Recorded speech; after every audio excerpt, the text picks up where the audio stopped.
การรับฝากรถแม่นเป็นกิจกรรมหนึ่งที่นอนอยู่ในงานบุญสำคัญต่างๆบ่ว่าจะเป็นการฝากรถใหญ่รถจักรและรถถีบสำหรับงานบุญทรงเฮือประเพณีที่ท่าวัดจันทร์ในปีนี้ก็มีสถานที่ฝากรถจำนวนหลายเพื่อเป็นการอำนวยความสะดวกให้กับผู้ที่มาเที่ยวในงานบุญ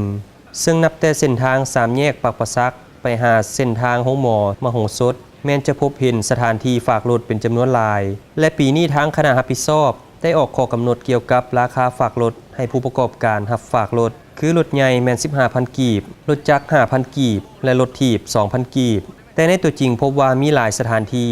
ได้ฉวยโอกาสในการเก็บค่าฝากรถในราคาสูงกว่าที่กำหนดไว้ให้ซึ่งเฮ็ดให้ผู้ที่เข้าไปฝากรถในงานบุญบ่พอใจและมีความสับสนต่อราคาที่รัฐได้กำหนดฉะนั้นจึงมีหางเสียงจมวาจากสังคมเป็นจำนวนหลายมื้อนี้เนาะได้พาน้องสาวเพิ่นมาบุญทรงเฮือประจำปีของเวียงจันทน์ของเฮาเนาะแต่ว่าได้มาฝากรถก็คือเพิ่นบอกว่าเป็นมื้อสุดท้ายซึ่งเพิ่นเก็บนำพวกเฮา10คันแต่ว่าตามที่เพิ่นประกาศตามโทรทัศน์ตามหนังสือพิมพ์ตาม Facebook มีหยังต่างๆเพิ่นบอกว่าคันละ 5,000 เนาะก็อยากให้หน่วยงานรับผิดชอบเนาะลงตรวจสอบน้ำเพิ่นแน่เนื่องจากว่าอยากให้ทุกๆท่านที่ว่าได้มาเลาะบุญให้แม่นได้มวลซืนกับบุญเพื่อว่าให้ราคาสมเหตุสมผลเนาะคืออยากให้เห็นใจน้ำกันแน่เพราะว่าการอยู่ในห่วงกับสังคมเนาะคือก็ต้องเปิดใจซึ่งกันและกันจังประมาณนี้เนาะก็คืออยากฝากให้ถึงหน่วยงานที่เกี่ยวข้องลงกวดกานำแต่ละงานเนาะหรือว่าอาจจะเป็นอันนี้เป็นบุญทรงเฮือแต่ยังจะมีในตอนหน้าคือเป็นบุญท่านหลวงที่ว่าอยากให้กวดตามศูนย์ต่างๆหรือว่าตามบอนต่างๆที่รับฝากรถเนาะเพื่อว่าบ่อยากให้เก็บมือสุดท้ายว่ามาขึ้น10 คันเพื่อว่าอีตนพ่อแม่ประชาชนนำกันประมาณนี้เนาะ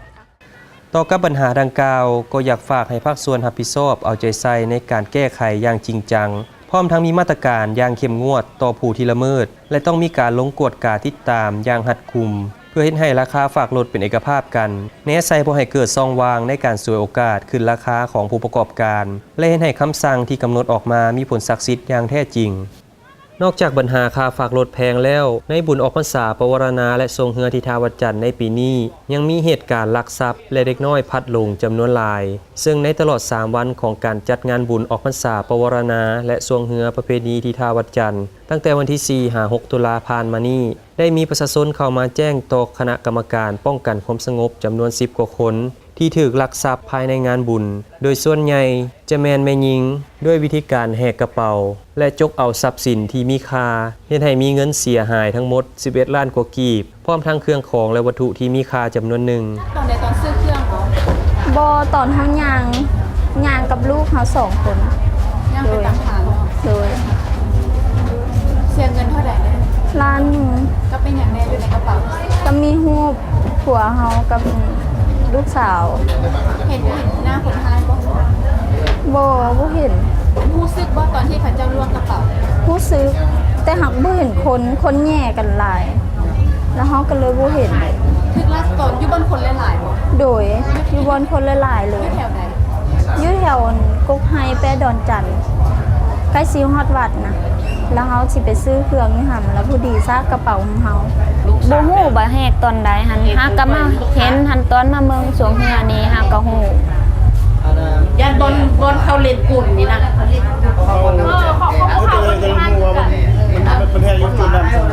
เพราะว่าก็มีแต่เลาะพุ่นมาเพราะว่าเลาะเลยเพราะว่ามาทางนั้นมันแออัดเด้หลายคนที่ถือคนให้ลักทรัพย์ได้ว่าในเวลาที่คนให้ก่อเหตุแม่นสวยโอกาสในบอนที่มีคนแออัดซึ่งจะเข้ามาทำทาเบียดต่ำประมาณ 4-5 คนเฮ็ดแบบเป็นกลุ่มเพื่อบ่ให้ผู้เสียหายฮู้ตัวจากนั้นก็จะมีผู้แหกกระเป๋าและจกเอาทรัพย์สินของผู้เสียหายไปอย่างบ่ฮู้สึกตัวงานบุญปีนี้มีปรากฏการณ์ย่อท้ออย่างแรกเกิดขึ้นได้แล้วงานบุญประเพณีปีนี้ถือว่าปรากฏการณ์ถือว่ามี11เรื่องและ4เรื่องถือว่าแหกกระเป๋าและ7เรื่องมันล่วงกระเป๋าจะมีรวมเป็น11เรื่องและผู้เสียหาย11,350,000 กีบและ 1,000 บาทโทรศัพท์7หน่วยบัตรประจำตัว2บัตรบัตรเทม1บัตรบัตรนักศึกษา1บัตรหมดเท่านั้นคนให้สามารถจับได้จับได้1รายคนลาวแต่ว่าเขาฝากให้ประชาชนที่มาเที่ยวบุญเนาะว่างานบุญเสื้อพี่สำเร็จแต่ว่าในบุญทะลุงานให้มีสติระวังตัวปกปักรักษาวัตถุสมบัติของตัวเองนั่นแหละว่าผู้คนบดีที่ช่วงหนึ่งจะมีส่วนในการลักเครื่องหรือแหกกระเป๋าหรือลวงกระเป๋าต่างๆให้มีสติ ภายหลังที่เกิดเหตุการลักทรัพย์ของผู้ที่มาเที่ยวบุญจำนวนหลายทางเจ้าหน้าที่ได้พยายามติดตามเป้าหมายและสามารถจับคนร้ายได้จำนวนหนึ่งเพื่อดำเนินคดีและสืบสวนหาผู้กระทำผิดคนอื่นๆ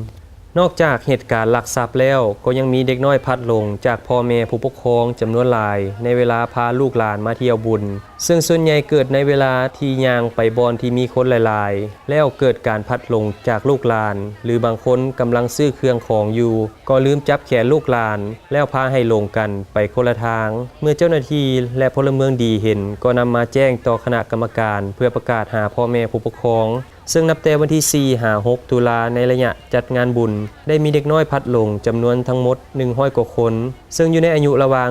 2-15 ปี